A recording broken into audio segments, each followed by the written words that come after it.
Good evening, all of you, all my dear parents, all my dear students. Very good evening. आज हम लोग day 5 आज हम लोग कुछ अलग मैथमेटिक्स ट्रिक लेकर आए हैं जो कि बड़ी इंटरेस्टिंग है, जो कि बड़ी मज़ेदार है। सबसे बड़ा जो प्रॉब्लम होता है बच्चों को वो होता है एडिशन सब्ट्रैक्शन का, है ना। अमेजिंग चीज कि एडिशन सब्ट्रैक्शन में क्या कंफ्यूजन हो सकता है। अब एडिशन सब्ट्रैक्शन अगर नॉर्मल तरीके से हो तो it is a very easy, क्योंकि हम लोग आई थिंक इस KG 2 से LKG UKG से हम लोग सीखते आते हैं। लेकिन वही चीज हमारा कंफ्यूजन का कारण बन जाती है जब कोई बड़ी संख्या के सामने वाला जो साइन है कहीं वो माइनस निकल जाए और छोटी संख्या के सामने का जो साइन है वो अगर प्लस निकल जाए, तो फिर एक्चुअली होगा क्या कि एक्चुअली संख्या बढ़ेगी या घटेगी। अगर घटेगी तो उसके सामने साइन क्या आएगा, और अगर बढ़ेगी तो उसके सामने साइन क्या आएगा। ये कंफ्यूजन को दूर करने के लिए मैंने कुछ ट्रिक्स लाया हूं।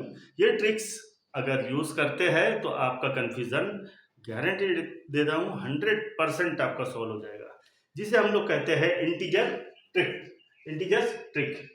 अब ये करेंगे कैसे वो देखते हैं हम लोग। सबसे पहले अब यहां -4 है और ये +5 है। -4 और +5 यानी कि माइनस भी है प्लस भी है। तो इसको हम लोग सॉल्व किस तरीके से करेंगे, तो -4 देखेंगे कहाँ है, यहां है। यहां से हम लोग क्या 5 कदम आगे जाएंगे। 1 2 3 4 5 किस पे आ गया, 1 पे आ गया, तो इसका आंसर आ गया 1, है ना। इसी 1 के सामने कुछ नहीं है यानी प्लस है, तो ऑब्वियसली +1 इज आंसर। हो गया, यहां डाउट सॉल्व हो गया। और एक बार करके देखते हैं कोई दूसरे नंबर के साथ। यहां 3 है प्लस -4। अब यहां छोटी संख्या प्लस में है, बड़ी संख्या माइनस में, तो सॉल्व किस तरीके से करेंगे हम लोग। ये रहा मेरा 3 +3, है ना। तो उसमें क्या करेंगे, +-4 हम लोग 4 जंप करेंगे। बचपन में सीखते थे ना हम लोग, हमारे मैथ्स की बुक्स में होता था सेम वैसे ही। 4 जंप करेंगे, 1 2 3 4। कहां पे आया मेरा, -1 पे, तो इसका आंसर क्या आया, -1, है ना। इजी, काफी इजी टेक्निक है।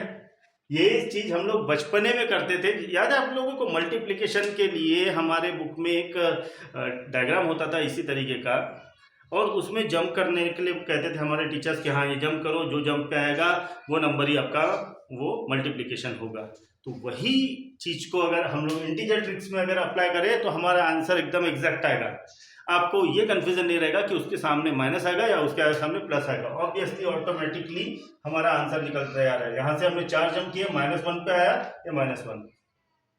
यहां से हमने 5 जंप किए थे, +1 पे आया, ये हमारा +1। अब यहाँ -1 +3, -1 क्या है, यहाँ कहा है मेरा, ये। अगर +3 पे जाते हैं हम लोग, यानी कि 3 जंप करते हैं, 1 2 3, कहाँ पे आया मेरा, 2 पे आ गया मेरा आंसर।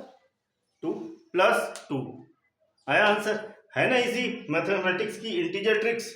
अब कोई कंफ्यूजन होगा कि एडिशन और सब्ट्रैक्शन, अगर बड़ा साइन है छोटा साइन है तो कौन सी साइन आएगी आंसर में, ये सब कंफ्यूजन को दूर करने के लिए ये बहुत ही इजी टेक्निक मैंने आप लोगों के सामने रखा हूँ। और यही टेक्निक से अगर आप लोग इंटीजर सॉल्व करेंगे, प्रैक्टिस करेंगे, बाद में तो ये ट्रिक्स की जरूरत भी नहीं पड़ेगी, लेकिन शुरुआत में आप लोगों को ये ट्रिक की जरूरत पड़ेगी और आप लोग ईजी वे से सीख सकेंगे कि इसका आंसर जो आता है वो आंसर के सामने साइन कौन सी लगेगी, माइनस की लगेगी या प्लस की लगेगी, वो आंसर जो है वो बढ़कर मिलेगा या घटकर मिलेगा। ये जो जितना भी कंफ्यूजन अपने दिमाग में होता है इंटीजर्स को लेकर, ये सब ये ट्रिक से सॉल्व होने वाला है। तो एक आपको टास्क दे रहा हूं, ये टास्क मुझे आप रिप्लाई कीजिएगा, ठीक है। ये 4 + -8, 4 + -8, इसका आंसर क्या आएगा ये आप मुझे कमेंट में बताएंगे। इसका आंसर क्या आएगा, 4 - 8, 4 + -8, इसका आंसर जो भी आएगा ये आप मुझे कमेंट में बताएंगे। अगर कमेंट आपने किया तो मुझे ये पता चल जाएगा कि आप लोगों ने ये वीडियो देखी है और ये प्रैक्टिस की है। ये आप ही लोगों के लिए, मेरे लिए नहीं है, ठीक है। तो कमेंट कीजिए कि इसका आंसर क्या आएगा। और इसी तरीके की ट्रिक्स और स्पोकन इंग्लिश की चीज़ें, ग्रामर की चीज़ें और भी हम लोग बहुत सारी चीज़ें लेकर आएंगे अपने NSA व्लॉग में। आप स्टे ट्यून, आप लोग हमेशा एक्टिव रहिए, मेरे वीडियोस फॉलो करते रहिए, मेरे वीडियोस को देखते रहिए, मेरे चैनल को फॉलो कीजिए। और ये इस तरीके के जो मेरे वीडियोस है, इस तरीके के जो मेरे व्लॉग्स है, ये आप लोगों को कहीं ना कहीं फ़ायदेमंद होंगे। बड़ा ही इम्पोर्टेंट टॉपिक्स मैं यहाँ डिस्कस करता हूँ, तो देखते रहिए। ये है डे 5। डे 6 को कुछ हम लोग नया लेकर आएंगे। तब तक के लिए स्टे ट्यून। जय हिंद।